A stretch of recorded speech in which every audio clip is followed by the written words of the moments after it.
বাংলাদেশের একজন মুহাক্কিক আলেম, তিনি 2 বিয়ে করছে। কয় বিয়ে করছে? কিন্তু ওনার মেয়ের জামাই 2 বিয়ে করতে চায়, উনি রাজি হয় না। আর আপনি যদি 2টা বিয়ে করেন, কইরা দেখেন না, ঘরে আর আপনার শান্তি নেই, আপনি সারাদিন মসজিদে পড়ে থাকবেন। কারণ বাংলাদেশের নারীরা এই জায়গায় কোনো কনসিডার করতে। আজকে দেখলাম হাইকোর্টে একটা রায় আসছে যে স্বামীরা, বাংলাদেশের পুরুষেরা 2য় বিয়ে করতে স্ত্রীর অনুমতি লাগবে না। এটা আপনারা শুনছেন নি? ইরফান ভাই শুনছেন? আচ্ছা শোনেন, এবার শোনেন। এই আইনটা দেখার পরে আমার কাছে মনে হয়েছে যেন এক তো নাসুন্না বুড়ি আবার পাইছে কথা আসতে কয়। হ্যাঁ, এমনি কন্ট্রোল করতে পারি না, আবার দৌড়াদৌড়ি। তবে এই আইনটা কোরআনের বিরুদ্ধে যায় নাই, তবে কোরআনের মতো হয় নাই। আপনি বলবেন মোল্লা ভাই কোরআনের মতো হয় নাই কেন? ইসলামে কোন স্বামী 2য় বিয়ে করতে স্ত্রীর অনুমতি লাগে না, এটা যেমন সত্য, কোরআনের আইনে প্রথম স্ত্রীর নিরাপত্তা, তার সম্মান, তার হক, তার প্রতি ইনসাফের সামান্যতম ক্ষুণ্ণ হোক, এই ব্যাপারে কোরআন একটুও ছাড় দেয় নাই। আপনারা কি আমার কথা বুঝতেছেন? এই আয়াতের শেষ অংশে আল্লাহ পাক বলছেন যে তুমি যদি মাসনা সোলাসা রোবা করতে পারো, কিন্তু যদি তুমি আশঙ্কা করো যে তুমি ইনসাফ করতে পারবা না, এই ইনসাফ বলতে আগেরটার প্রতি বোঝানো হয়েছে। কথা ঠিক নেই? তোমার কাছে যদি মনে হয় তুমি ইনসাফ করতে পারবা না, তাইলে খবরদার তুমি সন্তুষ্ট থাকবা কয়টা নিয়ে? আলেমরা বলেন, আরো জোরে বলেন, কয়টা নিয়ে? তা আপনি এভাবে উস্কে দেওয়া ঠিক হয় নাই, আল্লাহ উস্কে দেয় নাই। কারণ আল্লাহ পাক চায় সবার উপরে ইনসাফ হোক। বলেন কি হোক? এখন আমি আপনাদেরকে কয়েকটা বাস্তব কথা বলি। বাংলাদেশে আপনাদের চোখের সামনে একজন পুরুষ 2য় বিয়ে করার কারণে প্রথম স্ত্রীর ছেলেমেয়েরা তাদের অধিকার থেকে, লেখাপড়া থেকে বঞ্চিত হয়েছে নাকি হয় নাই? এমন ঘটনা আছে নাকি নাই? হেতে পরেরটারে বিয়ে করে আগেরটার আর খবর নেয় না। তার জন্য 2য় বিয়া জায়েজ নাই, কারণ সে ইনসাফ করতে পারে নাই। এখানে ইনসাফটা আগে বলা হয়েছে। কথা ঠিক কিনা? কারণ আয়াতটা বলেই আল্লাহ বলছে যদি তুমি ইনসাফ করতে না পারো মনে করো, তাহলে খবরদার এটার কাছেও তুমি যাবা না, একটা নিয়ে তুমি সন্তুষ্ট থাকো। আল্লাহু আকবার। কিন্তু হাইকোর্টে এই কথা বলার দরকার ছিল না। হাইকোর্ট যদি এ ব্যাপারে চুপ থাকতো, আর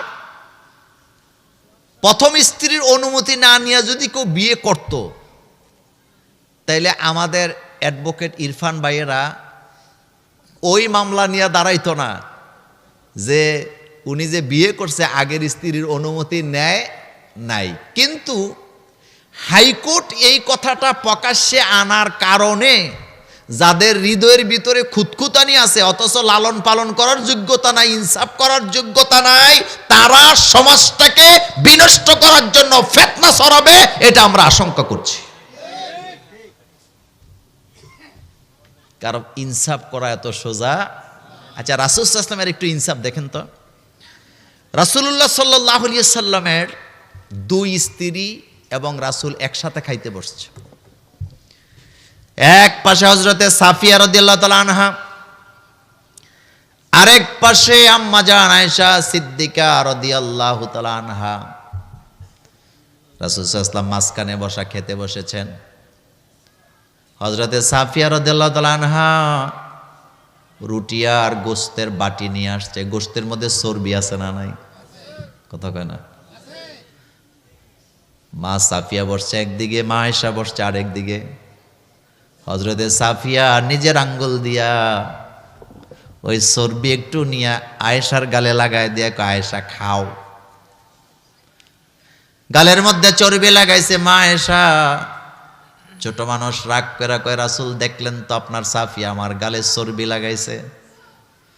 আল্লাহর নবী কয়, দাঁড়াও ইনসাফ করতেছি। এবার নবীজি আরেকটু চর্বি নিয়া সাফিয়ার গালে লাগায় কয়, আয়েশা দেখো তো তোমার গালের চর্বি বেশি না সাফিয়ার গালে চর্বি বেশি, এবার দুইজনের গালে চর্বি দুইজনে খাও।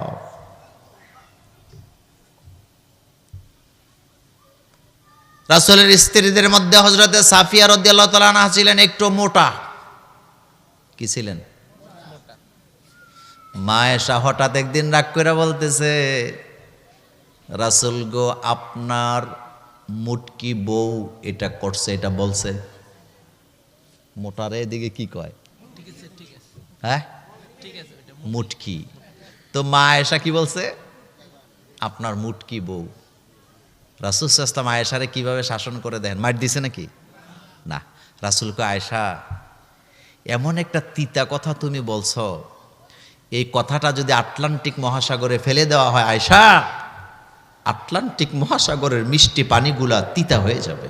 আয়েশা বলেন, রাসূল আমি আমার কথাকে উল্টো করলাম।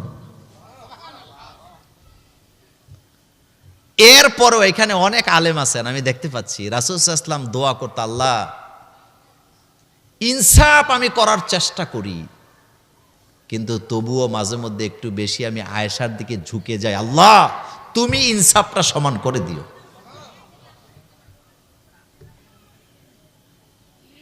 আর আপনি যদি দুইটা বিয়ে করেন, কইরা দেখেন না ঘরে আর আপনার শান্তি নেই, আপনি সারাদিন মসজিদে পড়ে থাকবেন। কারণ বাংলাদেশের নারীরা এই জায়গায় কোনো কনসিডার করতে। আরেকটা কথা বলি শোনেন, আরব দেশ দেখায় না? আচ্ছা আরব দেশের সংস্কৃতি আর আমাদের সংস্কৃতি কি এক? আমি বহু আলেম যারা দুই বিয়ে করছে, আমি একান্তে তাদের সাথে কথা বলছি, তাদের কথা একটাই যে মোল্লা ভাই এই জায়গায় প্রশ্ন করেন না, কারণ এই জায়গা কন্ট্রোল করা জায়গা না। কারণ বাংলাদেশের নারীরা সব কিছুর বাগ দিতে রাজি। কিসের বাগ দিতে রাজি না? একথা সত্য নেই? সত্য। আমাদের মুহাদ্দিস রফিকুল আফসারি আছে না, আপনারা যাকে নোয়াখালীর হুজুর কন, আসলে সে কিন্তু নোয়াখালীর হুজুর না, সে হলো কুমিল্লার হুজুর, লাকসামবাড়ি। আচ্ছা ও একটা সময় অনেক বেশি ওয়াজ করতো দুই বিয়ে নিয়ে। আমারও বলতো যে মোল্লা ভাই এটা সমাজে চালু হওয়া দরকার। কিন্তু তিনি কয়েকটা দুই বিয়ের উপরে যখন গবেষণা করলেন, বাস্তবে দেখলেন, এখন উনি এক মাহফিলে যায় কয়, তোরা আর লাশের উপর দিয়ে যাবি, এরপরও তোদেরকে দুই বিয়ে করতে দেব না। কারণ কি জানেন? আসলে বাংলাদেশের সংস্কৃতিতে বাংলাদেশের মেয়েরা এটা দেখে অভ্যস্ত না। যেমন আপনি শুনেন, খুব মনোযোগ দেন, আমরা জন্মের পরে দেখছি আমাদের আব্বা একজন, আম্মা কয়জন? কথা কন না কেন? একজন। আমাদের দাদা একজন, দাদি একজন, চাচা একজন, চাচি একজন। কিন্তু আরব দেশের সাথে আপনি যে মিলান, আরব দেশের ছেলে মেয়েরা জন্মের পরেই দেখতেছে তার 4টা মা একটা বাপ। কথা ঠিক নেই? তার মা কয়টা? এবং সে জন্মগতভাবে এটা দেখছে, তার দাদার 4 বউ, তার বাপের 4 বউ, তার চাচার 4 বউ, আর সন্তান সন্ততির কোনো অভাব নাই। সে তো এটা জন্মের পরের থেকেই দেখছে, তার কাছে এটা স্বাভাবিক স্বাভাবিক মনে হয়। আর আমার মেয়ে যেহেতু জন্মের পর থেকে দেখছে আমার দাদা একজন, দাদি একজন, নানা একজন, নানি একজন, চাচি একজন, মামু একজন, খালা একজন, সবাই একজন একজন করে বিয়ে করছে, তারা এটাকে মেনে নিতে পারে না। বাংলাদেশের একজন মুহাক্কিক আলেম, তিনি 2 বিয়ে করছে। কয় বিয়ে করছে? কিন্তু ওনার মেয়ের জামাই 2 বিয়ে করতে চায়, উনি রাজি হয় না। কথা বুঝতেছেন কথা? উনি কয় বিয়ে করছে? মানে একাধিক বিয়ে করছে উনি, কিন্তু ওনার মেয়ের হাজবেন্ড কয় বিয়ে করতে চায়? এখন ওনার মেয়ের জামাই বলতেছে, আব্বা আপনি যে করলেন, কয় বাবা আমি করছি কিন্তু তুমি করো না। আচ্ছা বলেন তো, কেউ যদি 2 বিয়ে করতে চায়, ওনারে যদি আপনি বলেন যে আপনার মেয়ের জামাই 2টা বিয়ে করুক, আপনি চাননি, বলেন তো কোনো বাপ রাজি হইব নি? আস্তে রাজি হইবেন? আপনি 2 বিয়ে করতে রাজি হইবেন, কিন্তু আপনার মেয়ের হাজবেন্ড 2 বিয়ে করুক, আমি নিশ্চিত এখানে একজনও বাংলাদেশে খুঁজে পাওয়া যাবে না। কথা সত্য নেই? কারণ এখানে আমরা এই সংস্কৃতিতে বড় হতে পারি নাই। আমাদের সংস্কৃতি আলাদা। হ্যাঁ, ইসলাম একটা রাস্তা রাখছে। বলেন ইসলাম কি রাখছে? প্রত্যেকটা জায়গায় ইসলাম আইনের ব্যাপারে রাস্তা খোলা রাখছেন, যে তোমাদের জন্য কি আছে, রাস্তাটা খোলা আছে। আমার কলিজার ভাইয়েরা, তো কথা বলতেছিলাম আগামীর শতাব্দী হবে কিসের শতাব্দী? আরো জোরে বলেন কিসের? কোরআনের সাথে যারা বেয়াদবি করে, কোরআনকে যারা বিরোধ মনে করে, আল্লাহ তাদের শাস্তিও দেয়, বোকাও বানায় যোগে যোগে। আর মোমেনদেরকে বিজয় কে দেয়? নিশ্চিত থাকেন, বাংলাদেশের ইউনিভার্সিটিগুলোতে যেভাবে কোরআন ঢুকছে, প্রত্যেকটা ঘরে ঘরে সেভাবে কোরআন আল্লাহ ঢুকায় দিবে। বাংলাদেশের ইতিহাসে 54 বছরে কোনোদিন দেখছেন হিন্দুরা কোরআনের শাসন চাইছে এরকম আর দেখছেন? কিন্তু এইবার দেখছেন নি? এইবার দেখছেন হিন্দুরা, বদ্দিসেরা, চাকমারা, মেয়ে ওই দিন দেখলাম কলেজের মেয়ে পর্দা করে না।